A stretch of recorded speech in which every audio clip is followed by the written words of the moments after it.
What's up? So it's Friday. I had a 1 o'clock to 6 o'clock booked and he canceled on me, but it's cool. Already been paid for the session, so it is what it is. But now that opens up some free time, which is really good because my wife leaves for Chicago tomorrow morning and we didn't think we were going to have any time to chill together today. So this opens up a little bit of time. I still have some stuff I need to do to fill in that spot as well, but it gives us a little bit of time. So I need to go back to H&M and drop off some shorts that I bought last weekend. They're too small or big? Small, I think.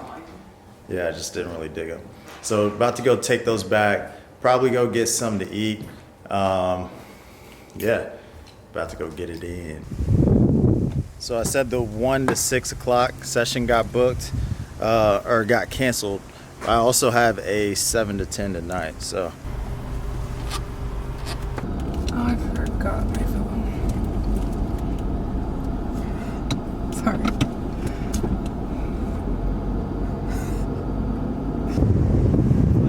Very macro friendly place, Chick-fil-A.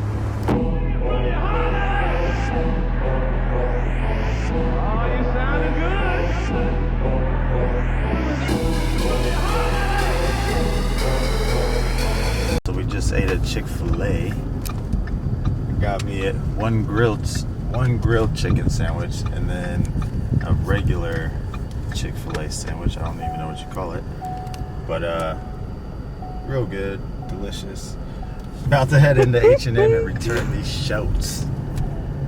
That's shorts if you don't understand. I'm the man now, who are you? I cannot stand out. I stand down, told them niggas they don't stand out. I stand out, why them niggas got their hands out. Alright, what's up guys? Just got home from the gym, showered up, cleaned up. Was thinking about shaving my face. Kind of left a little bit of stubble on there, but yeah. About to start a session with Star B, who you guys have seen in the vlogs before. I've got a session with him from 10 to 4, and then a session with Sil and K9 from 4 to 6. So yeah, gonna be a busy day. One of my good friends, it's his birthday today, so we'll probably go out and enjoy some festivities tonight. Part to plug in. Now this song has two very. Let's go with Judgment. But Let's get hype. He was like, I man, was I'm feeling through. good. Yeah, I was feeling so good. bro, I was mixing a song and I looked back and I was gonna see what you was thinking about it. Both of y'all was knocked out. I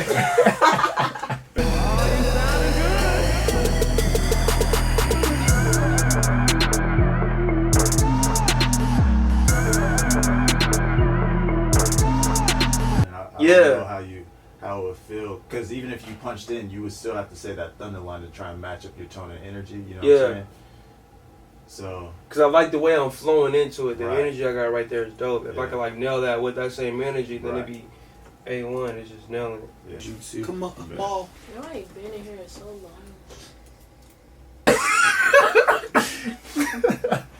I hate him good. Baby,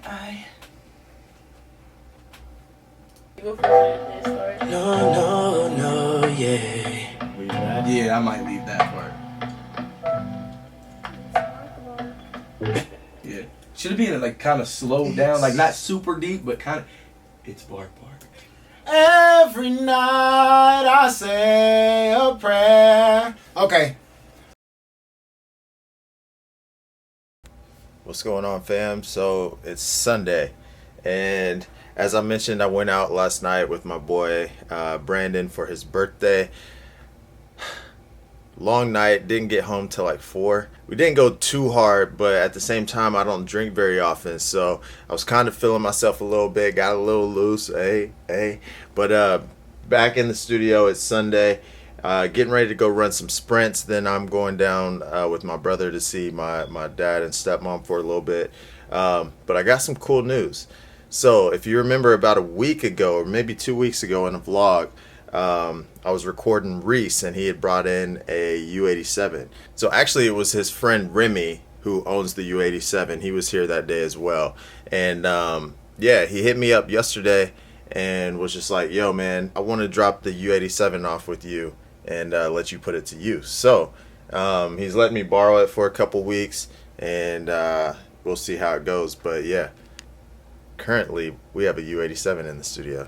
All right, so Sunday night, productive day. Ran some sprints, then went to Paola, Kansas, which is where my dad lives. We were helping my grandma move some stuff into the basement of my parents' house. Got that knocked out, hung out with them, ate some good food, came back, edited a mix for a guy named Darquise who's out in Florida. Got that sent to him. Hopefully he digs it, and now I'm working on a mix for Bryce Grimm. So you've seen him on the channel a few times. Knocking out this mix, gonna be a long night, but yeah, we're grinding. Let's get it. All right, fam, what's going on? So I wanted to show you guys something that I do to try to create movement and transitions within a record. I'm mixing a record from Bryce Grimm called Peso. Just wanted to show you guys this one section and kind of break down what I'm doing here. So this is going to be the pre-hook going into the chorus. I just want it all. I just want that coin. Peso, peso, peso.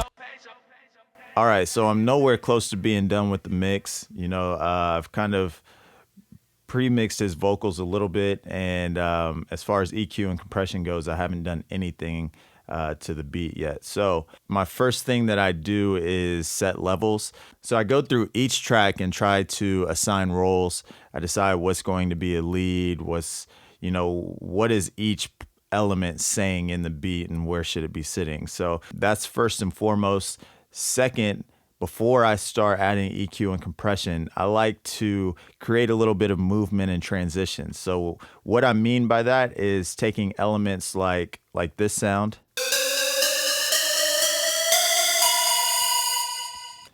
and creating little crescendos. As you can see, my volume automation that I have here, going into the hook, I am boosting that in volume just to let the listener know that something is coming up. Okay, so that's, an example of something that I would do. Also, when the hook hits, I want that to be like, boom, a change has just happened. I'll take elements like this choir, and right when the hook hits, I've cut that section and boosted it by about 3 dB, and then I just fade it back into, the level that I had it set at. What else did I do it with? Crashes. Usually a producer is going to have a hit or crash on a new section of the song. So, that crash, I don't do it to all of them, but that particular crash at that particular moment, I've boosted by almost 5 dB. Yeah, the 808 also at that particular part, I boosted by 1.5 dB. So, those little things, it's very subtle, but when you go through a song and create those small adjustments, makes the song just feel like it's moving, and you can feel the transition versus just keeping it static the whole time. So yeah, I just wanted to show you guys that and show you what I did on this particular song. And again, that's prior to me, doing any EQ or compression. All right, so I've had a lot of questions about the Apollo Twin and DSP. So I have the Duo. Still not a lot of DSP whenever you're trying to mix with the plugins and you've got your recording chain going on in the console and all that great stuff. So how I work is whenever I'm recording, the only plugins that I have active inside of Pro Tools as far as UAD goes is the EMT 140 and the Roland Dimension D, simply because my template that I've set up with the workflow that I like to work with has my effects aux already set up, and so my plate and my chorus, those are the plugins that I use. But as far as on the individual tracks, I have no UAD plugins going on. I really don't have anything going on until I start mixing. So when I'm recording, the only UAD plugins that are active is my actual recording chain inside of the Apollo console. So once I transition into mix mode, I actually go into the console and disable all of the UAD plugins that I was recording with. So that gives me back some DSP power. I actually feel like the Neve Unison preamp takes up quite a bit of DSP, and so does the Studer plugin, and I record with both of those. So I really don't have too many issues as far as running out of DSP whenever I'm mixing, because I do use quite a bit of other plugins. You know, I like Slate, I like Waves, I like FabFilter. So I really have no DSP issues, but that is a trick. You know, whenever you go into mix mode, go into the console and bypass all of those plugins, and it gives you a little bit extra power.